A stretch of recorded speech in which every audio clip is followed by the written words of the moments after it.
But information थोड़ी सी गलत है।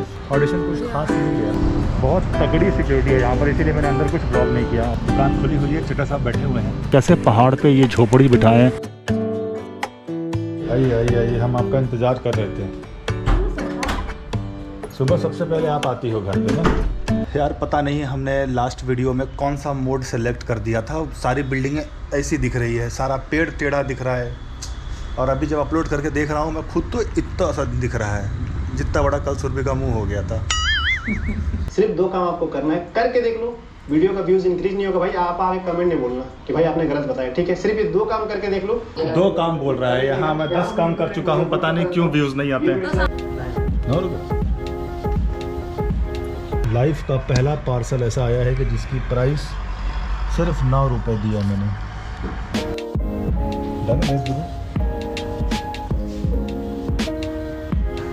आपका भी आएगा, कल आएगा। एक्चुअली मैं नहीं बोल रहा हूँ, वो खुद ही कैमरा देख के खुद पूछते हैं कि यूट्यूबर हो और चैनल का नाम पूछो, सब्सक्राइब कर लेते हैं। क्या आया है वो मैं बाद में खोल के दिखाता हूँ आपको। वेद दुबे की बायोग्राफी का किसी ने वीडियो बनाया है। 9 जून 1984 को जन्म हुआ है। वाह रे वाह। वेद दुबे का एजुकेशन शिक्षा केंद्र। वेद दुबे की वाइफ का नाम सुरभि दुबे है। एकदम सही बात कही उसने। तो भाई जिन्होंने भी ये मेरा बायोग्राफी बनाया है, राहुल, उनको थैंक यू है, बट इन्फॉर्मेशन थोड़ी सी गलत है। तो अभी मैं निकल रहा हूँ अंधेरी के लिए। आज बहुत टाइम के बाद डबिंग का एक ऑडिशन है। बहुत कम दिए हैं मैंने डबिंग का ऑडिशन। देखो इस बार बहुत अच्छी कंपनी में जा रहा हूँ देने। दुआ करिए कि अच्छे कैरेक्टर के लिए आ जाए। भले मैं उस फिल्म में हीरो ना रहूँ, लेकिन मेरी आवाज़ रहेगी। क्या पूछी तुम? क्या लाओगे? पूछ रही क्या लाओगे? Lemon juice. ये अभी बज रहे हैं 3:15। कितनी चिलचिलाती धूप है, बाप रे। इतनी तेज़ है कि पूरी कांच गर्म हो गई गाड़ी की। इस बार लग रहा है कि मैंने सही रास्ता चुना है क्योंकि मेरे राइट वाले ट्रैफिक में फंस गए। अब वो लोग सोच रहे होंगे कि यार काश इधर लिया होता। 15 मिनट लग गए मुझे ये टोल क्रॉस करने में। सोचो 40 रुपया यहाँ पे टोल देंगे और उसके लिए 200 रुपये का पेट्रोल फूकेंगे। और कल मैं जिस बंदे को मिला था, जो एक मेरा दोस्त था ना सारंग, वो बंदा साउंड इंजीनियर है और उसी कंपनी में काम करता है। तो उसने कहा कि आप आ जाओ, मैं आपका एक ऑडिशन करवा देता हूँ। तो ये कहानी मैं आपको क्यों बता रहा हूँ? Moral of the story is make your network strong, because your network is your net worth. किसी भी फील्ड में हो, उस फील्ड के इंसानों से आप अपना नेटवर्किंग बढ़ाइए। क्या किसी ने इस वाले बिल्डिंग में घर बुक कराया है क्या? एक हमारे दोस्त हैं दीपक चकपाल जी, शायद उन्होंने बुक कराया है, मैंने सुना था एक बार। सत्यमेव जयते, सस्ते से सस्ता टेडी बियर। और ये जो पत्थर लगाए जा रहे हैं नए नए, आप लोगों से पूछा था कि ये क्या है। किसी एक जन ने बहुत अच्छा कमेंट किया था, टाइम्स ऑफ इंडिया ऑफिस गिर गया था तो ये वही ठीक किया जा रहा है। बाप रे, धूप इतनी तेज़ है कि मेरे हेलमेट का वाइज़र पूरा गर्म हो जा रहा है और उससे आंखें जलने लग रही है। हेलमेट बदलो या तो हेलमेट के अंदर सनग्लास पहनो। वो है सबसे टॉलेस्ट टावर, ओमकार बिल्डर्स। याद है मुझको तूने कहा था तुमसे नहीं रूठेंगे कभी, दिल की तरह से हाथ मिले हैं कैसे भला छूटेंगे कभी। आइए थोड़ा सा पेट्रोल ले लेते हैं, नहीं तो गाड़ी कब बंद पड़ जाए कोई भरोसा नहीं। अब कौन सी लाइन में हम जाएं? अरे वाह, वहाँ से बुलाया जा रहा है। अरे मुझे लगा वो बुला रहा है। पेट्रोल का प्राइस भी 110, 110 रुपये 10 पैसे है। मुंबई का तो ये रेट है। भाई आपके यहाँ क्या रेट है पेट्रोल का मुझे बताएं ज़रूर। आप लोगों के यहाँ पेट्रोल का प्राइस कम होगा। पेटीएम चालू है ना? मस्त महंगा वाला पेट्रोल लिया मैंने, एक्स्ट्रा प्रीमियम, जो कि थोड़ा सा एवरेज ज़्यादा दे। देखो भाई पेट्रोल तो महंगा है ही, 2-4 रुपये और महंगा ले लिया तो क्या फ़र्क पड़ता है। तो 4:15 का टाइम दिया था, 4 बज चुके हैं और हमको पहुँचने में भी 10 मिनट लगेगा। MIDC हमारे लेफ़्ट साइड में है महानंदा डेयरी। मैं अक्सर यहाँ से लस्सी पिया करता हूँ। अभी मैं रुका हूँ मैप देखने के लिए, लेकिन मेरे लेफ़्ट में बहुत ही बढ़िया नज़ारा है। कैसे पहाड़ पे ये झोपड़ी बिठाए हैं यार, वो वाला फ़ोटो मैं कभी ले नहीं पाता हूँ। कितनी अच्छी पेंटिंग बनी है।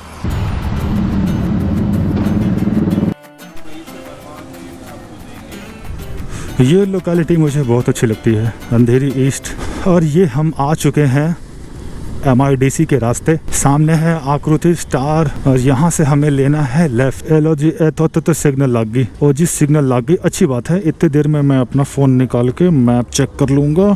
देखिए इतनी देर में हमने अपना मैप भी देख लिया और सिग्नल का रूल्स भी फॉलो कर लिया। और यहाँ से अब हम लेफ़्ट भी ले लेंगे।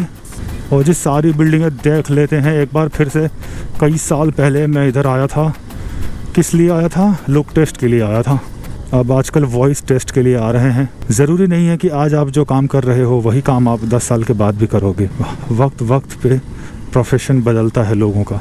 तो क्या हुआ अगर आप एक चीज़ में मास्टर नहीं हो पाए तो क्या हो सकता है कि आप आने वाले 2 सालों में किसी और चीज़ में मास्टर हो जाओगे।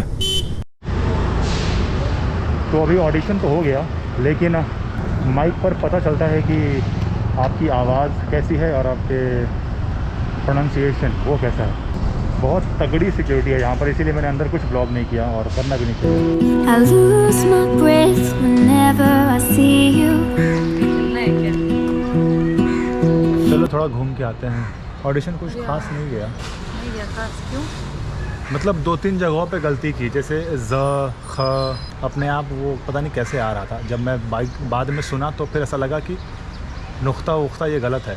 वो मैं डेली पढ़ नहीं रहा हूँ ना, प्रैक्टिस नहीं कर रहा हूँ। करना चाहिए ना तुमको। अभी मैं डेली यही अगर बुक पढ़ता रहूँ ना तो ये सब ख़त्म हो जाता है।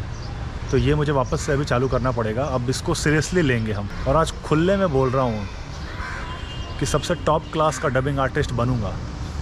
इतनी मेहनत करूँगा मैं उस लेवल की। इन्होंने दूसरे की दुकान हड़प ली है। पहले यहाँ कोई और हुआ करता था।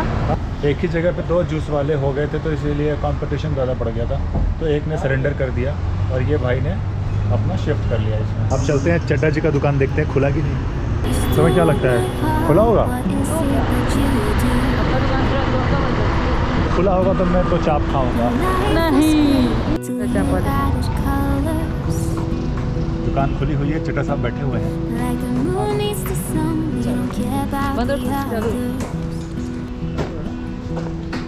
हाँ हाँ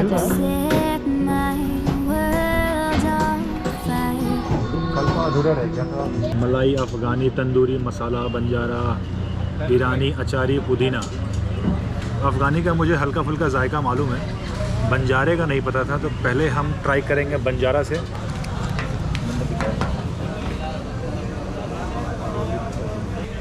उसमें तभी है क्या? देखो सबसे पहला टेस्ट तो ये जो क्रंची सोया है उसका है। उसके ऊपर इन्होंने पूरा ये मलाई से मैरिनेट किया है और ये पुदीने की चटनी। तो ये खाने के बाद आप मेहनत करो खेतों में, पेट निकल जाना है आपका खा करके बैठोगे तो आज लाइफ में तीसरी बार मैं ये डबिंग का ऑडिशन देने के लिए गया था, वो भी बड़े प्रोजेक्ट के लिए। ज़्यादा कुछ खास तो नहीं गया क्योंकि काफ़ी टाइम से मैंने ऑडिशन दिया नहीं था और मेरी रीडिंग प्रैक्टिस भी वो कम हो गई थी। तो अभी क्या होता है कि डबिंग के दौरान वो सिंक में आपको बोलना भी है, इंग्लिश टू हिंदी उसी मीटर में बोलना है। फिर उसके बाद आपको नुक्ते का भी ध्यान देना है, कहीं क्लैरिटी कहीं कम तो नहीं हो रही है। तो ये सब कुछ ध्यान देते देते मेरे 1-2 नुक्ते जो है ना वो मिस हो गए, जिसकी वजह से वर्ड वो क्लियर आया नहीं। मुझे लग रहा था कि हाँ भाई देखो यहाँ गड़बड़ी कर रहा हूँ मैं, लेकिन क्या होता है कि जब आप एक्चुअल डबिंग करते हो तो उसमें 2-3 टेक देते हैं वो, तब अच्छा हो जाता है। बट ऑडिशन के टाइम पे अगर आप टेक लेकर के करोगे तो उनको पहले ही एक बैड इम्पैक्ट पड़ता है। तो कोई नहीं, मुझे बहुत अच्छा फीडबैक मिला। जो भी मेरी गलती थी वो मुझे बताया गया कि यहाँ आपने ये वर्ड में नुक्ता जो है मिस किया। हालांकि ये चीज़ें मेरे से होती नहीं थी। थिएटर के दौरान मैंने इतना पढ़ा, इतना रीडिंग किया कि वो सब कुछ ठीक हो गया था। और कैसे ठीक हुआ था वो, तो ये वाली किताब से, गिरीश कार्नाड की बुक है तुगलक। इसमें नुक्ते एकदम सही सही लगाए गए हैं। एक ये वाली बुक है और दूसरी मैंने पढ़ी थी औरंगज़ेब की आखिरी रात, उसमें भी नुक्ते सही लगे थे। मतलब आपको अगर पढ़ना है वाकई वो उर्दू शब्द, तो वो इन दोनों किताबों में आपको मिलेंगी और भी होंगी। मेरे नॉलेज में यही दोनों हैं। तो अब वापस से मैं इसको बोल बोल के चिल्ला चिल्ला के पढ़ना शुरू करता हूँ, क्योंकि ये पूरी एक नाटक है। नाटक जब आप पढ़ते हो तो अलग अलग कैरेक्टर भी आप पढ़ते हो, तो उसको एक अलग अंदाज में पढ़ोगे ही। और यही चीज़ें आपको डबिंग में भी करनी होती है। तो इसलिए एक्टर्स जो होते हैं वो अच्छा डब कर लेते हैं। तो बस अब मैं करता हूँ अपनी तैयारी। मिलते हैं कल सुबह 8:30 बजे। तब तक अपना ख्याल रखिए। अच्छा लगा हो तो लाइक का बटन दबा के जाइएगा। Bye bye.